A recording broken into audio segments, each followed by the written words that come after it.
अस्सलाम वालेकुम। एडवोकेट मोहम्मद इमरान भट्टी आज सुप्रीम कोर्ट की एक और रिपोर्टेड जजमेंट के साथ। तो सीधा ही इस जजमेंट की जो हम एक एज़ यूजुअल जो एक समरी बनाते हैं उसकी तरफ चलते हैं। ये इसकी एक जो है ना ब्रीफ समरी है। अब इसमें जो लीगल प्रिंसिपल हैं वो डॉवर रिकवरी एंड कॉन्स्टिट्यूशनल जो जुरिसडिक्शन है ना उसके ऊपर ये बेसिक फोकस करती है। अब इसका इंट्रोडक्शन ये है कि सुप्रीम कोर्ट ने एक पिटीशन जो थी for leave to appeal Peshawar high court की जजमेंट के अगेंस्ट उसको डिसमिस किया और which had set aside the family court's dismissal of dower claim.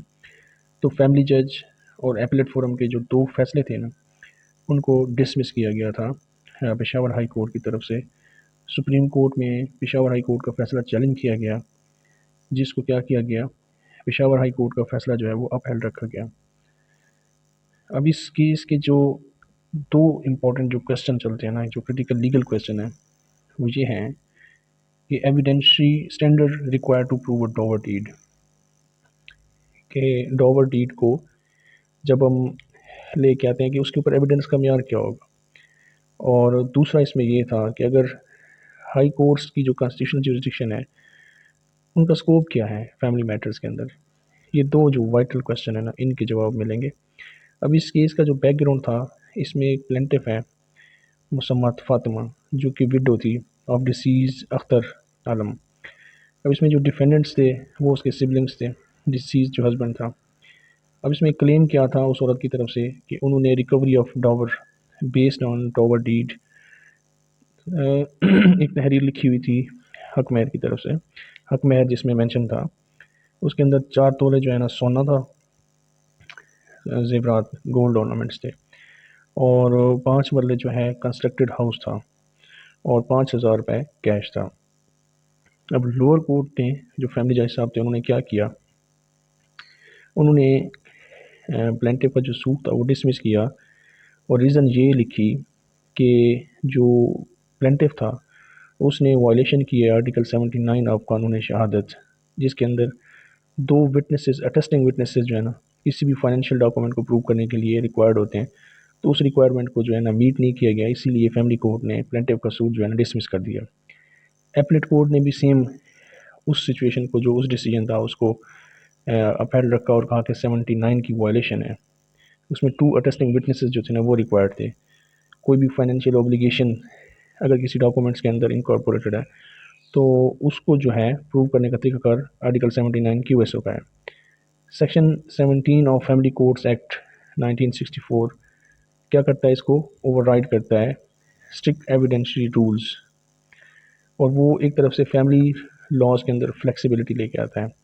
अब इसके अंदर जो सुप्रीम कोर्ट की जो फाइंडिंग थी, अब ठीक है, ये सुप्रीम कोर्ट की फाइंडिंग के अंदर क्या था कि family court and first appellate court miss applied article 79, यानी कि जो फैमिली जज साहब थे सिविल जज, उनका फ़ैसला और उसके ऊपर जो एडिशनल साहब का जो फ़ैसला था, और उन दो फैसलों को चैलेंज किया गया पेशावर हाई कोर्ट के अंदर, और पेशावर हाई कोर्ट ने वो नीचे वाले दोनों फैसलों को जो है ना सेट असाइड कर दिया।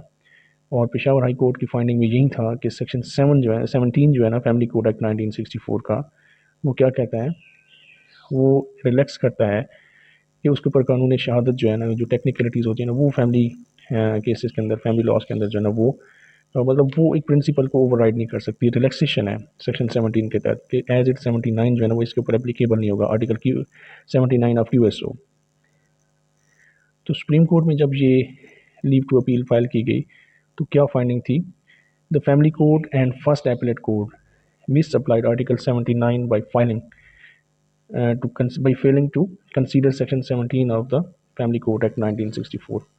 तो ऑनरेबल सुप्रीम कोर्ट ने यही प्रिंसिपल अपहोल्ड किया कि आर्टिकल 79 को जो है ना मिस अप्लाइड किया गया, और सेक्शन 17 जो फैमिली कोर्ट एक्ट है 1964 का, उसको कंसीडर करने में जो लोअर कोर्ट्स थी वो फेल हुई। अब इसमें family courts are design to operate outside rigid technicalities to facilitate prompt and effective justice. تو یہ جو فیملی کورٹس ہیں یہ بنائی ہی اسی لیے گئی ہیں کہ انہیں ایسا سسٹم آپریٹ کرنا ہے کہ یہ جو ٹیکنیکلٹیز ہوتی ہیں جیسے ادر سول میٹرز کے اندر ہم دیکھتے ہیں ان سے بچ کے جو ایک پرومپٹ اینڈ افیکٹو جسٹس ہے نا اس کو فیسیلیٹیٹ کرنا ہے. اب evidence in favour of plaintiff کیا تھی؟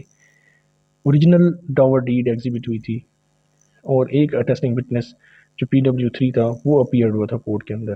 وہ جو ڈاور ڈیڈ تھی اس کے جو اٹیسٹنگ وٹنسز تھے اس میں سے ایک وٹنس کو جو ہے نا پیش کیا گیا تھا.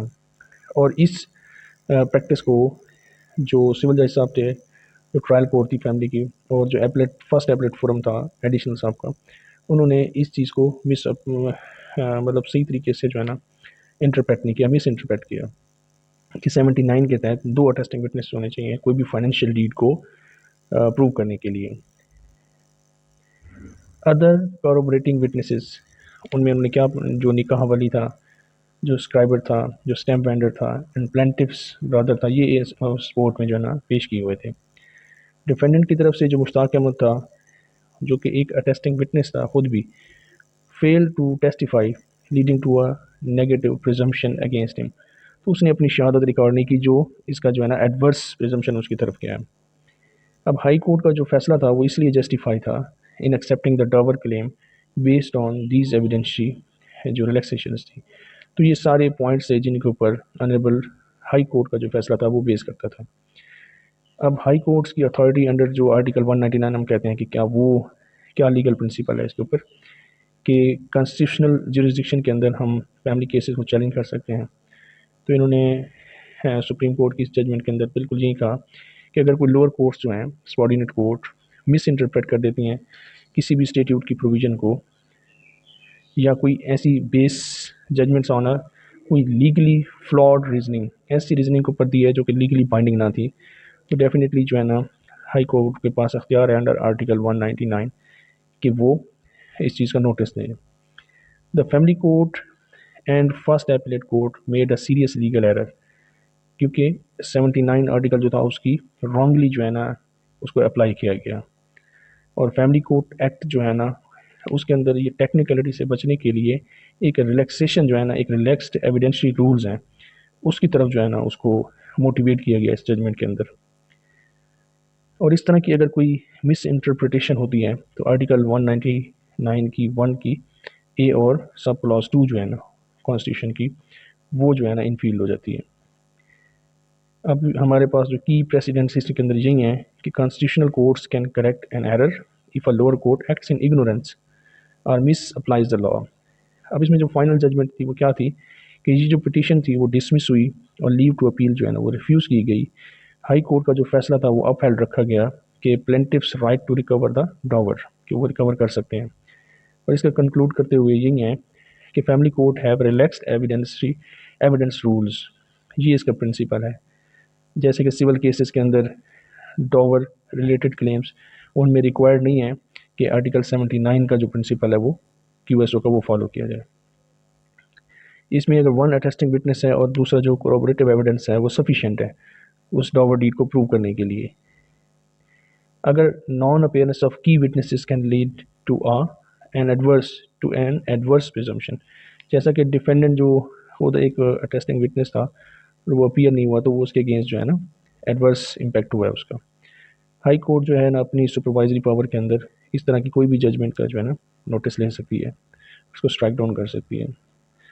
تو یہ ایک سپریم کورٹ کی ججمنٹ کے ذریعے جو ہے نا پرنسپل جو ہیں سامنے آئے ہیں. Thank you very much.